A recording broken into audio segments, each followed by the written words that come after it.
Bonjour à tous et à toutes et bienvenue pour cette petite vidéo sur la chaîne de Shadowing Productions. Aujourd'hui, nous sommes au festival Soryezu Manga Solliès-Pont.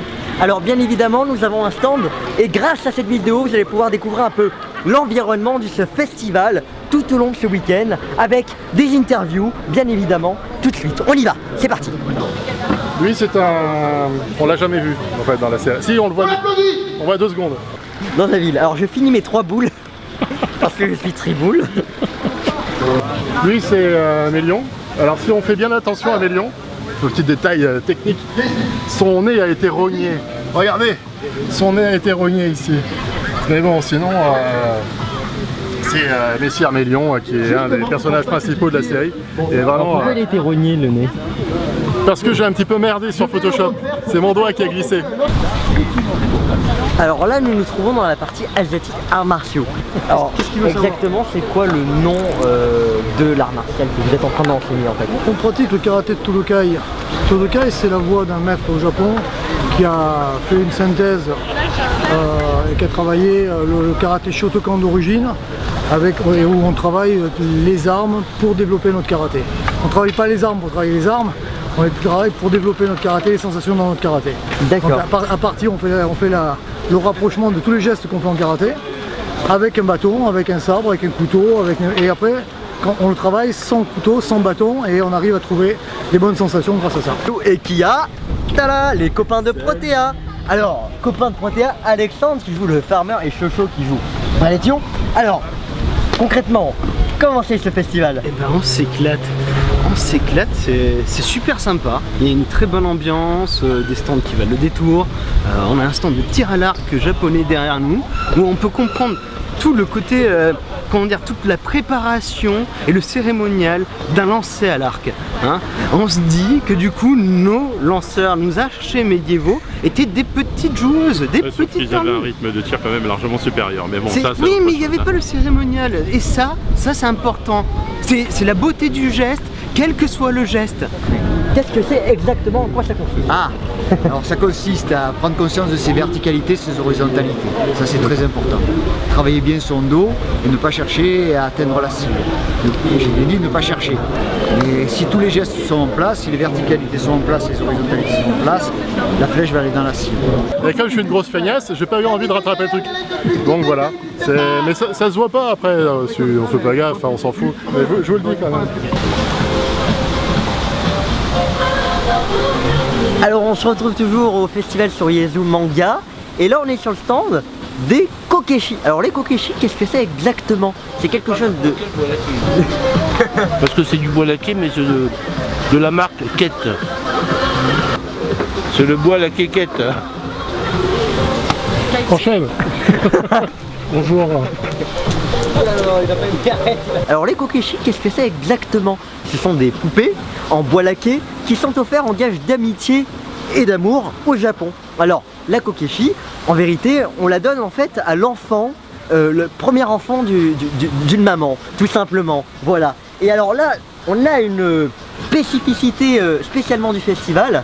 Alors le stand s'appelle, je me rappelle plus, d'art et d'ailleurs, pardon. Et en fait, le stand a une spécificité, on confectionne des petits jardins pour les kokeshi. Et ça, c'est uniquement ici au festival Soryezu qu'on peut le découvrir. Tu vois. Il me manque les paroles. Le mieux c'est d'arrêter de parler et de regarder 50 fois d'affilée les épisodes de Protea, ce qui nous fera monter les vues, voilà. Et de partager massivement sur Twitter, sur Sky, ce que vous voulez. Sky quoi? Sur Skynet. Partagez sur Skynet, ce sera comme ça la fin du monde avec Protea. Je vous remercie, adieu donc. Alors on se retrouve là sur le stand de Cracotine. Cracotine, bonjour. Bonjour. Alors Cracotine, qu'est-ce que tu fais exactement? Qu'est-ce qu'on peut trouver sur ton stand et qu'est-ce que tu fais? Sur mon stand, vous pouvez trouver des bijoux donc, que je crée en pâte polymère essentiellement, un peu en résine aussi parfois.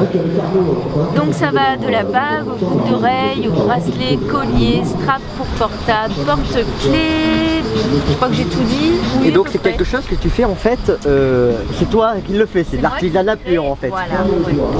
Donc en fait, tu prends de la pâte Fimo, c'est ça? Voilà, c'est un pain carré comme ça et je modèle. C'est un peu comme la pâte à modeler, sauf que ça se cuit après au four, ça durcit. Après il y a une phase où on polit, où on vernit, on arrange un petit peu. Avec des petits outils. Voilà, avec des petits outils. D'accord, donc tu es sur pas mal de... Ah ben voilà, on a la petite pancarte Cracotine qui a été piquée sur une convention, d'après ce que je vois. Alors de quelle convention on ne dira pas? On ne sait plus. Bonjour, ça va? Et là donc on continue un peu par là avec des stands etc. Ah tiens regarde. Mais vous là? Mais qu'est-ce que vous faites là? Au festival de Soyezu? Salut. Eh ben bonjour, comment tu vas? Bah, Je suis venu avec mes pages, hein, parce que j'avais pas mon armure mais je suis venu avec mes pages. Voilà, donc on est venu faire un petit tour au festival de Soyezu. Une coque en bois, hein, c'était en 84 et je tapais du basique, j'ai tapé le code de Space Invader, voilà. Et ça se faisait à l'époque sur cassette magnétique. Oh, T'avais le lecteur cassette avec. Petite question parce que pour moi c'est du chinois. Oui. Alors, Dis-nous c'est quoi en fait le bouquin David là, que Alors tu as ça là par exemple, je peux te dire que ça c'est un truc que j'ai tapé, le labyrinthe en 3 dimensions. C'était parce que voilà, avant il n'y avait pas de console, il fallait se taper les programmes pour avoir les jeux. On n'avait pas de cassette avec le jeu déjà dedans, donc on était obligé de taper le jeu dans l'ordinateur. Alors t'achetais des petits bouquins comme ça et tu tapais ton code, il y avait des pages et des pages De code. de code. Et si tu te plantais, t'étais mal. Tu avais un syntaxe error à la fin, il fallait retrouver, tu pouvais pas, fallait tout effacer je crois. Oui, Parce que tout effacé, tu pouvais pas. tu pouvais pas revenir avec les flèches, fallait tout effacer à l'erreur et puis tout retaper derrière. Voilà, donc fallait Et tu- surtout pas se planter. Avec le jeu, tu t'éclatais vraiment bien pendant au moins 5 minutes hein, quand C'est même. ça. Hein, c'était- Ouais. Mais bon, c'était le début. Et C'était alors, regarde bien, si tu regardes sur la console 464, tu as en fait, on avait des lecteurs cassettes magnétiques, puisque c'était sur ces lecteurs cassettes magnétiques qu'on enregistrait nos programmes. Donc maintenant ça a bien changé, hein. Maintenant on est sur du CD ou du DVD du moins, ou de la clé USB, hein. Voilà. Et c'est magnifique, ça rappelle notre jeunesse ça. Mais ouais, parce qu'au final, on s'éclatait malgré tout à faire ça. Même si Exactement. aujourd'hui on se dit, oh putain, c'était la torture. Non, non, c'était le début, donc il n'y avait rien d'autre. Et c'est vrai que c'était vraiment le commencement, et c'était nouveau. Et c'était bien. Exactement. C'était Voilà, bien. c'était vraiment un truc sympa. Ouais. Alors On explique-nous un peu ce qu'il y a ici. Ben, autour de nous là on a pas mal de stands, ça a un peu bougé depuis hier, on est sur D'accord. le deuxième jour du festival. Ok. Et donc là on a pas mal de stands, on a alors, des copains de web-série qui viennent de Lyon. qui Ah, sont là. bah, merveilleux, on va les Voilà, rencontrer alors. Web-série littéraire. Ah Vas-y, bah alors. on y va, on y va. Une web série littéraire. Voilà. D'accord. Et ça parle de quoi au juste? Alors, en fait, c'est une sorte de Rouge, moi, je suis une voilà. grosse méchante D'accord. et je renversais la reine dans mon pays D'accord. et en la tuant si possible. Ah carrément. Ah ouais, ouais. Ah Avec c'est de la quand même force sans possibilité. c'est hard hein, quand même. Hein. Et En fait, elle a acquis la capacité de voyager entre les différents mondes littéraires. Par exemple, elle veut se rendre dans le monde de Don Juan et lui parler. D'accord. Et du coup, je recrute des personnages pour venir aider dans mon plan machiavélique. Des méchants de préférence quand même. Hein. Ouais, mais pas forcément. ça peut être logistique aussi, genre besoin de contrer la télé ou ce genre de choses. Adressez-vous du coup aux spectateurs. Qu'est-ce qui fait qu'il faut aller voir votre web-série? Ah, c'est une question. Est-ce qu'on est gentil? Enfin, moi je suis très gentille. Je veux juste tuer des gens. Parce que c'est drôle, on espère en tout cas. Parce que on peut apprendre des trucs. Et ça donne un autre aspect de la littérature qui est vraiment pas celui qu'on voit à l'école. Ouais, c'est vraiment donner un autre aspect à ces personnages classiques, leur montrer leur côté moderne quoi.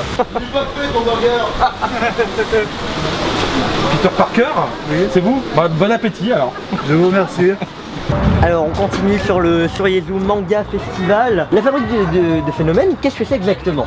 Alors, la Fabrique de Phénomènes, c'est un collectif artistique donc, qui rassemble plusieurs phénomènes, dont un sculpteur, enfin pas qu'un d'ailleurs, toute une équipe de techniciens qui font de la sculpture, qui font De la métallurgie aussi, j'en sais. voilà, alors c'est beaucoup de techniques dérivées. Il y a du pepakura, donc c'est un travail de papier à la base, qui est ensuite solidifié, rigidifié grâce à de la fibre de verre et à d'autres matériaux, ouais, tout à fait. Mais sous l'inspiration des comics, tout à fait, de la culture geek et manga en fait, quelque part. Exactement, moi je suis illustrateur graphiste, donc je fais des dessins principalement. Et notre point commun, c'est ça, c'est notre culture générale, c'est-à-dire le manga, le comics, tout ce qui est bande dessinée, même française, toutes les bandes dessinées, aussi les jeux vidéo, le cinéma, enfin voilà, on rassemble une vaste culture qui est tout ce que nous sommes. Culture qu'on aime, nous. Exactement.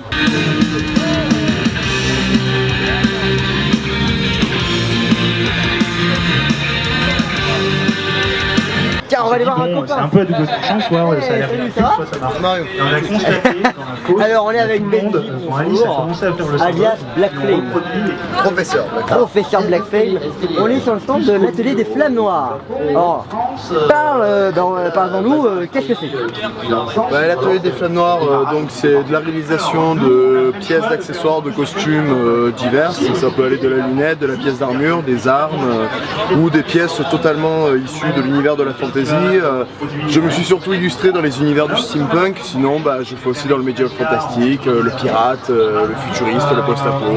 Donc t'es inspiré par pas mal de choses? Ah oui, au niveau de mes pièces, autant des fois je vais vraiment rester sur des pièces issues totalement de l'imaginaire, voilà, et de temps en temps m'inspirer d'univers connus, comme par exemple ce casque inspiré de l'univers de Skyrim. Skyrim, voilà. Un jeu vidéo, un jeu vidéo très connu, il y a eu énormément de succès.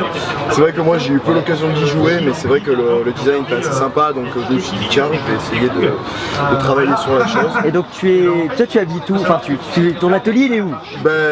Les deux en même temps, hein. Je suis sur Aubagne, sachant que je vais bientôt avoir justement mon propre atelier perso, parce que jusqu'à présent j'étais chez les parents, ça aide. Et voilà, bientôt je vais avoir mon atelier sur Aubagne toujours, où je vais pouvoir continuer mes réalisations, et je compte mettre en place des stages pour les gens qui souhaitent découvrir des matières, apprendre à travailler certaines choses. Peut-être travailler le cuir par exemple. Par exemple. D'accord, parce que tu es aussi un artisan cuir. Hein. Disons que j'ai pas le statut artisan, mais voilà, je suis travailleur du cuir. Voilà, on te retrouve sur Facebook, tu as un site internet? Oui, alors non, le site internet il est pas tout à fait fini parce que ça prend du temps. Par contre sur Facebook, oui, Atelier des Flammes Noires, on retrouve tout ce que j'ai pu faire de réalisation, que ce soit passé, présent, futur, certaines pièces uniques que je ne pourrais jamais refaire, ou même certaines pièces que l'on peut me remplacer sur commande sur le site. T'as pas mal de décorations aux mains là. Voilà, des bracelets, des bagues, beaucoup d'inspiration. Là pour le coup c'est plus le travail des amis. Là petite séquence pub pour Nous sommes des héros, les créateurs de bagues qui sont à Aubagne d'ailleurs, ils sont pas très loin de la maison. Et là, ce bracelet là, donc c'est un ami qui s'appelle Thomas qui est situé sur Lyon et qui fait de la gravure sur cuir Audrey-Mel, donc là un aspect tiré de Monster Hunter. Et là c'est toi. Et là c'est plus ou moins moi, disons que c'est un bracelet Assassin's Creed Syndicate qu'on recevait en goodies, que j'ai découpé et retransféré sur un bracelet en cuir pour que ce soit un peu plus joli. Bon, super, merci beaucoup. Je t'en prie. Allez. Olivier Tom, ils sont toujours en forme comme Olivier. Ils sont très entraînés comme Olivier. Ils sont venus pour gagner. Olivier Tom, ils sont toujours en forme comme Olivier. Ils sont super entraînés comme Olivier. Ils sont venus pour gagner.